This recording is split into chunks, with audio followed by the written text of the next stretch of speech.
I don't think I need to tell anyone what bubble tea is, but I did want to show you guys two classic recipes.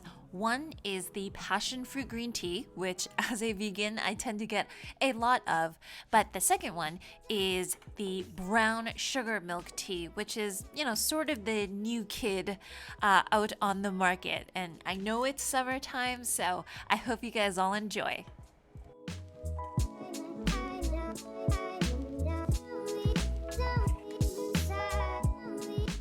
So you can't have bubble tea without tapioca pearls, and you can get it pretty readily in Asian grocery stores these days. It's really just made from tapioca starch and some caramel coloring.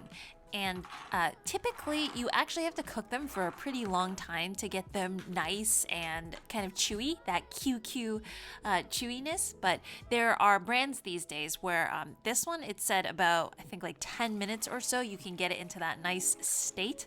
So I have 1 cup of tapioca pearls that I'm going to put in right around 5 cups of water too. I'm going to bring that to a boil and then follow whatever packaged instructions that you have. And usually the method is after you finish cooking it, you turn it off and you leave it for a while in the water to kind of finish absorbing and becoming those QQ chewy pearls.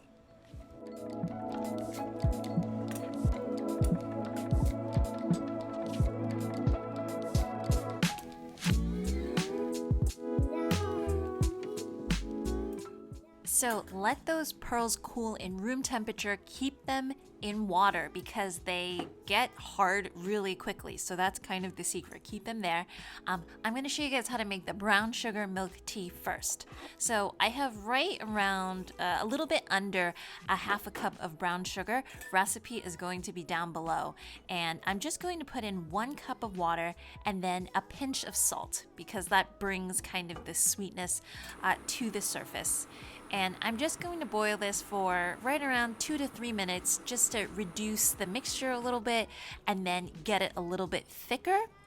And then meanwhile, these are my pearls. So I've kind of harvested them and left them in water. But I'm going to take half of these pearls and I'm going to stick it into the brown sugar mixture. And again, just cooking it for a couple more minutes so that the tapioca pearls actually thicken up that syrup some more.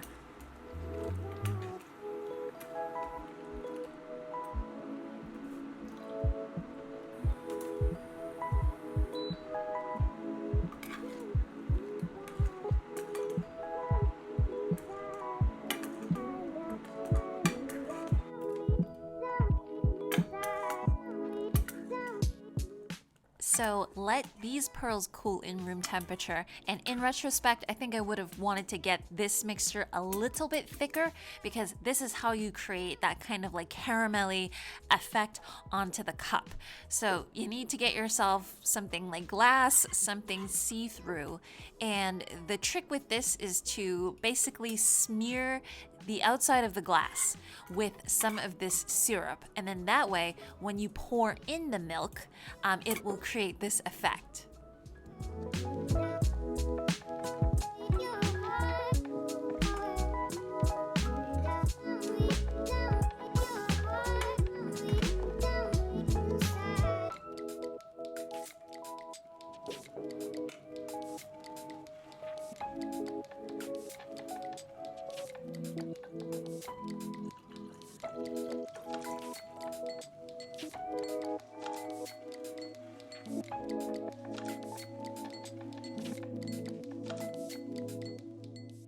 So it depends on how rich you want this mix to be. I have about 1.5 cups of non-dairy milk, and then I found that non-dairy soy creamer so that it wouldn't impart as much like flavor as maybe a coconut cream would be. So I had a cup of that, and that's just a straw that I saved up from my most recent trip to my bubble tea shop. And as you guys can see, the drizzle of caramel, which is kind of the signature trademark of this tea.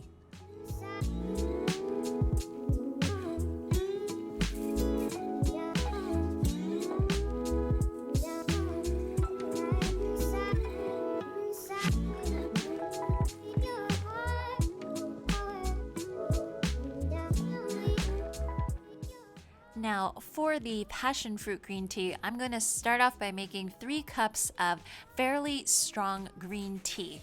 And while the tea is hot is when I'm going to put in 2 tablespoons of demerara sugar, and you guys can feel free to use a substitute on that, and that way it'll dissolve into everything better.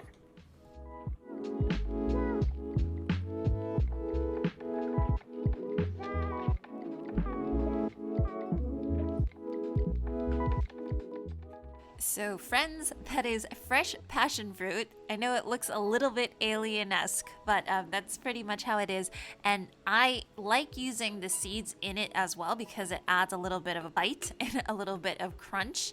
But if you don't have passion fruit available, feel free to use, any fruit that you have. Peaches would work amazing for this. You can use berries. But if you do have passion fruit, maybe even in a canned version, it does offer a really nice tang, but in a very tropical fruit sort of way.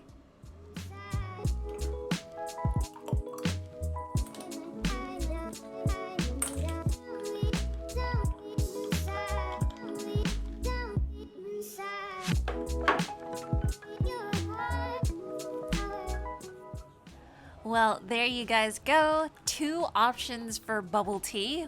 One is kind of very light and refreshing, and the other one is going to be a lot creamier. And for those of you worried about the sugar amounts, again, it's completely okay to be using a sugar substitute for any of these. And even with the brown sugar one, I think that the Tapioca Pearls can give that thickening ability, so you can still have some of that caramel, effect without having to necessarily put in all of that brown sugar.